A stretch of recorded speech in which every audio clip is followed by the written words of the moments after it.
리걸마인드 연구소입니다. 4월 25일은 달력을 보면 법의 날 이렇게 쓰여 있습니다.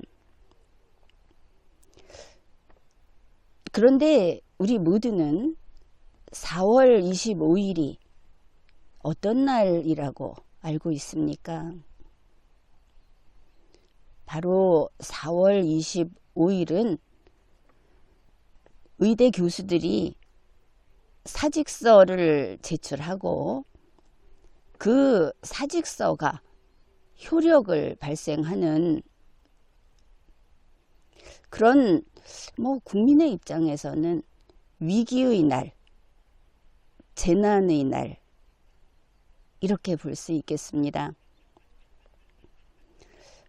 4월 25일 하루 전 우리 국내 언론에서는 좀 이례적으로 D-1 이런 말머리를 붙인 기사들을 올려놓았습니다. 좋은 일도 아니고 D-1 대통령과 대통령실, 정부는 태어난 가운데 이렇게 국민들이 그리고 전문가 그룹들이 불안해하면서 이 사태를 막으려고 그렇게 노력들을 했습니다. 4월 24일 조선일보가 이런 기사를 냈습니다. 동네의 병원을 운영하고 있는 의사가 지금 대형 병원 응급실에 의료 인력이 부족하다고 해서 거기에 가서 퇴근 후에 거기에 가서 일을 하겠다고 했더니 정작 아쉬워해야 할 보건당국에서 거절을 했다. 이제 이런 기사가 나온 겁니다. 그 과정을 좀 살펴보면 우리가 지금 대한민국에서 어떤 일이 벌어지고 있는지, 도대체 어디에서 어디로 이 시스템이 의료 시스템이 됐든 행정 시스템이 됐든 어디에서 어디에 전기가 차단이 돼 있는지 이것을 좀 볼 수가 있습니다. 보도된 것을 보면은 이렇습니다. 3월 25일에 이렇게 한 곳에서 진료를 하던 사람이 또 다른 곳에서도 할 수 있게 그렇게 됐다. 이제 그렇게 됐는데 이 의사가 응급실에 가서 일을 하겠다고 하니까 안 된다고 했다는 것이죠. 이제 그게 무엇인가 하면은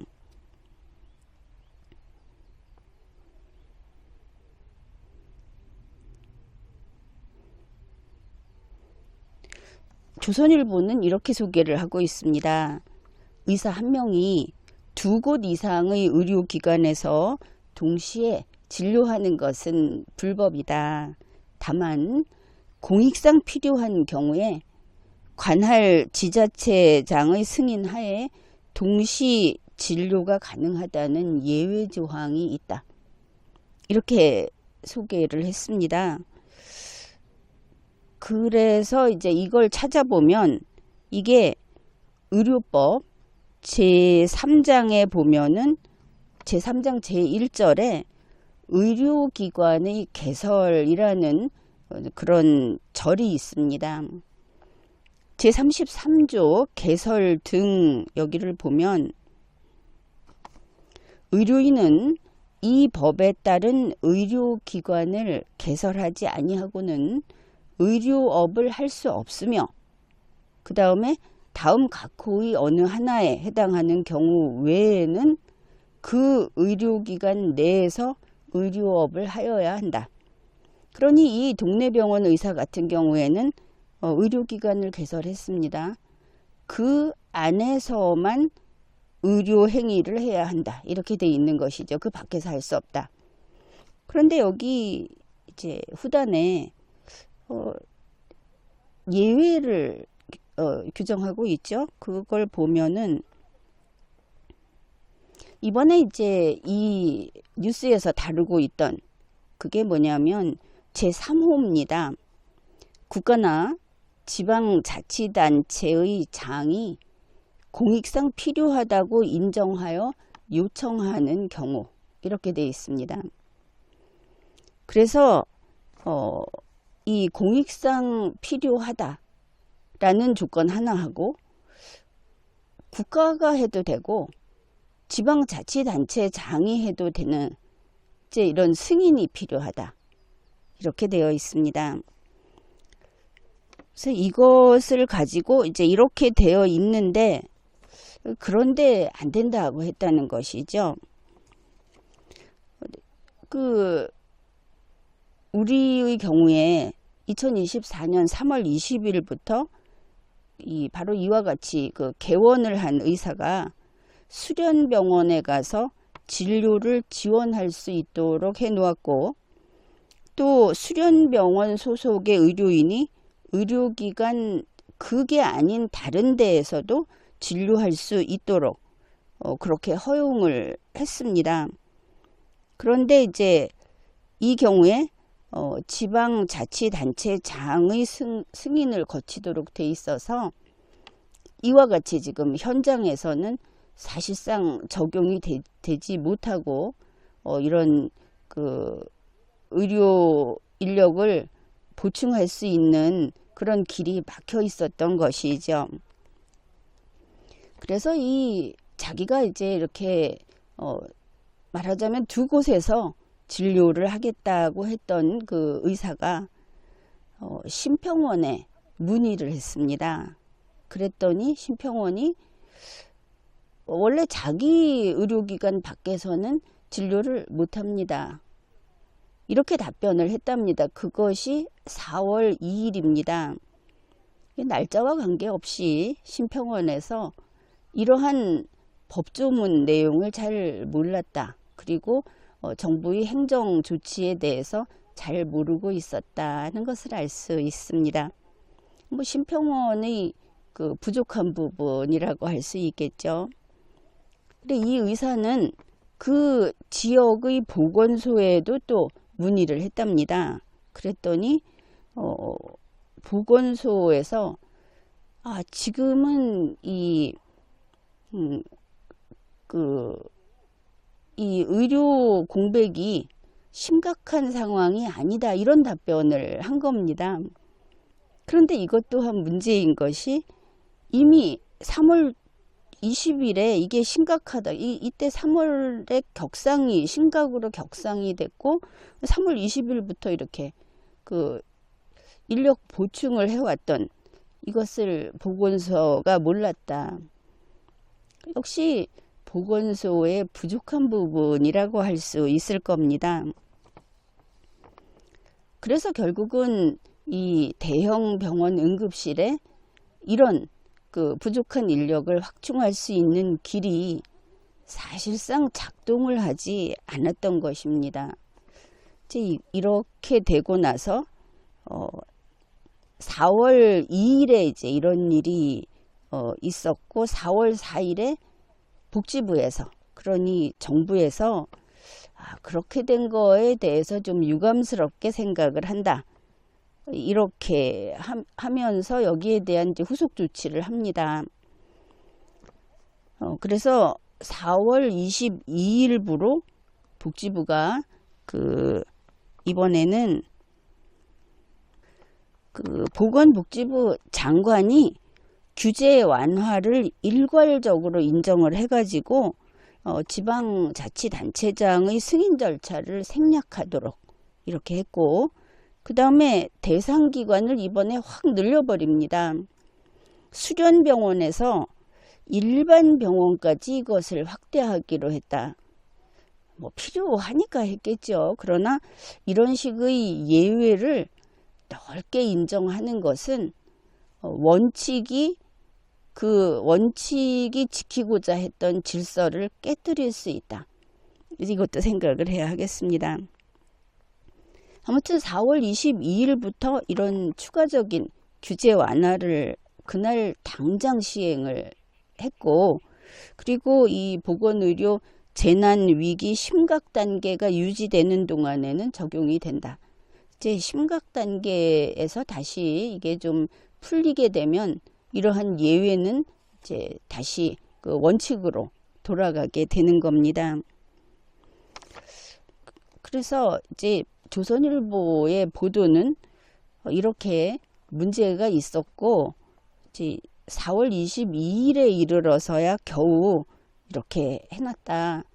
이제 정부가 어떤 그 혁신적인 정책을 실시하면서 그로 인해서 발생하는 여러 가지 문제들,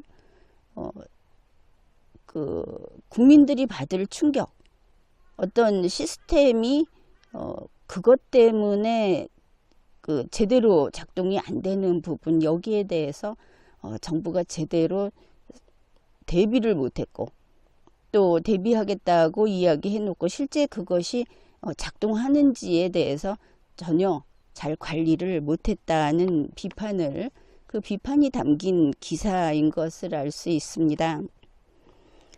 그런데 이것을 보면 어떻습니까? 이번에는 정부가 이 의대 정원을 폭발적으로 늘리겠다고 해서 거기에 반대하는 사람들이 나왔고, 정부가 반대하는 사람들을 압박하면서 그 새로운 정책, 어떤 변혁, 이것을 고수하는 과정에서 어느 단계에 이르니까 정부가 뒤로 좀 물러서려고 했습니다. 그런데 그 사이에 정부의 그 변혁에 가까운 정책이 발표되면서 그 사이에 이익 집단들이 눈을 뜬 것이죠. 거기에서 자신들이 이익을 얻을 수 있다고 한 사람들이 줄을 서게 됐고, 지금은 정부는 이 이익 집단들을 이미 기득권처럼 인정을 해서 그 기득권을 깰 수 없기 때문에 우리는 물러설 수 없다고 하는 이제 이런 상황이 됐습니다. 더구나 이 이익 집단들은 정부가 물러서는 것을 강력하게 저지하고 있습니다.